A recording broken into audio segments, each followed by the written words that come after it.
80년대 말에서 90년대 초 자동차 시장에선 SUV를 밀고자 하는 조짐이 보이던 때였습니다. 그렇게 될 수 있었던 가장 큰 이유에는 1988년 서울 올림픽으로 인해 국민의 삶의 질이 나아졌기 때문이죠. 현대에서는 이를 놓칠 리가 없고 SUV의 수요가 급등할 것이라는 예측을 해 부랴부랴 투자를 하기 시작합니다.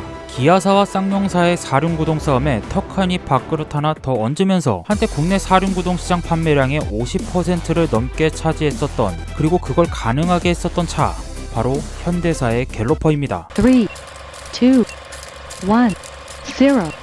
당시 사륜구동 SUV는 쌍용의 코란도가 잡고 있었다 해도 과언이 아닐 정도로 독보적이었죠. 1970년대 이미 3800cc 직렬 6기통, 최고 시속 160km에 12명까지 태울 수 있는 차, 거의 사기급 스펙을 지니고 있었던 코란도이기에 어쩌면 이 밥그릇은 너무나 단단했을지도 모릅니다. 갤로퍼는 사실 국내 차량은 아닙니다. 현대전공 정몽구 사장의 사륜구동 고유개발 모델 추진, 프로젝트명 M카를 건립하고 국산의 자원으로 차를 만들었으나 결과는 실패였죠. 일반 승용차만 다루던 현대에서 차체 구조가 복잡해지고 높은 강성과 품질을 요구하는 SUV를 단시간 내에 만들기에는 역부족이었고 결국 국산 고유 모델을 포기하게 됩니다. 그렇게 선택된 것이 당시 협력관계에 있었던 미쓰비시사의 1세대 파제로였죠. 당시 파제로의 명성이 큰 것도 있었고 미쓰비시는 2세대의 파제로로 넘어가려는 시기였기에 1세대 파제로 기술을 현대에 넘기는 것이 아쉬울 것이 없었던 상황이었습니다. 그렇게 사업 추진서를 넣은 지 2년 만에 현대사는 갤로퍼라는 이름으로 1호 차량을 생산합니다.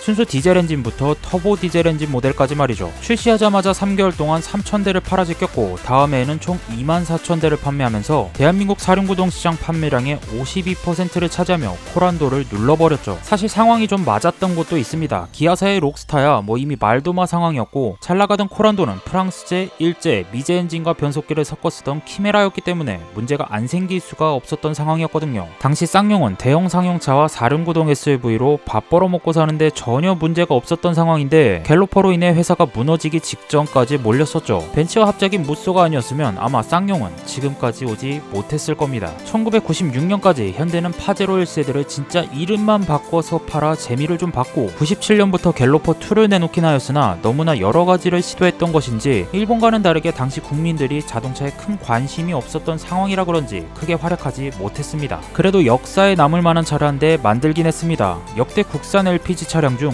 유일하게 사륜구동 SUV를 남겼다는 것.